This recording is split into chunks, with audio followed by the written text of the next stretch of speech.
The African problem is essentially and fundamentally a failure of leadership, and that corruption is a manifestation of that failure of leadership. The reason why people engage in corruption is because these individuals have no agenda for their countries. The first reason why they want to get into public office is that they want to use public office to feather their nest. They get into public office so that they have prestige. But if you have men and women who are competent, then they will use their office for the benefit of their countries. They will not engage in activities that undermine their countries. I agree with you, therefore, that if Africa were to focus on the question of leadership, and Chinua Achebe of Nigeria, in my view, understands it very well. He says the problem of Africa is simply and squarely a problem of leadership. Your own Aikwe Ama, right? You say leadership, yes. Do you mean competence?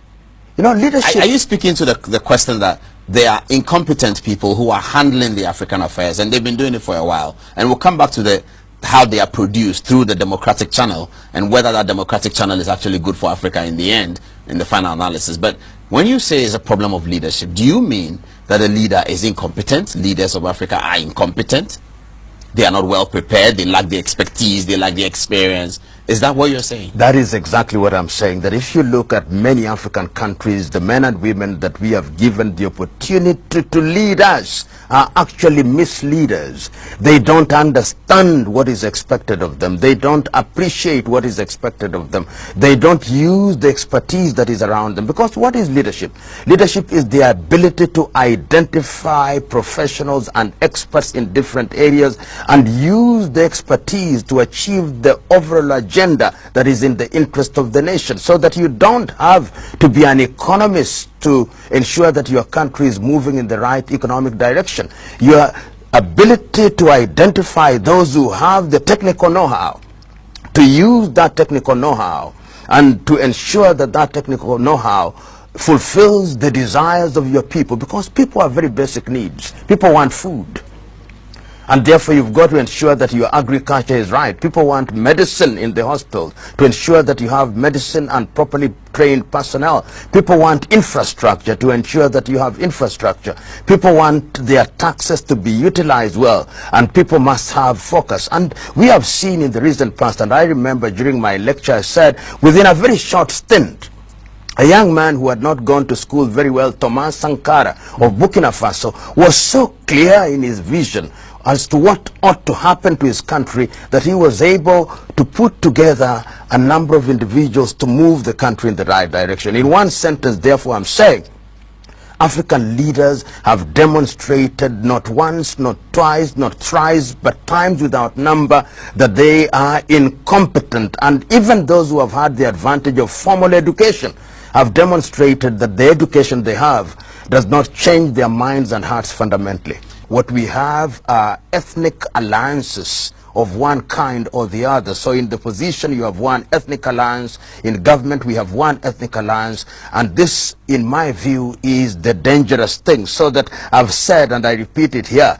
that in Kenya, like most African countries, what we call elections are actually ethnic census to determine which combination of ethnic groups is larger than the other, then they serve in office. We must liberate ourselves from that. Going forward, it is not going to be easy. It's cultural. It is cultural, and it is in dangerous. Our DNA. It is that is the tragedy. It appears to be in our behavioral DNA, but in our neighborhood in Tanzania, education change that? Education, if it is directed in a positive way, has it been done? It has been done in the neighborhood in Tanzania, with many more ethnic groups. Through the effort of the Nyerere regime, men and women are elected into office on the basis of their ability, because the parties are not anchored in ethnicity. So it can be done. That is why I don't believe that is embedded in our DNA. It is the bankrupt politician whose interest is short-term agenda, who allows ethnicity to be the only way of political mobilization. And that, I think, is dangerous to a young country such as ours.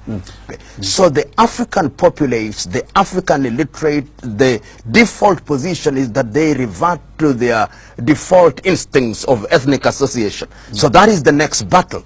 The next battle is to ensure that we tell Africans that political parties are merely vehicles for articulating your interest in agriculture, in education, in health, in infrastructure, and that then becomes the platform of determining whether a political party ought to be elected into office. That is easier said than done.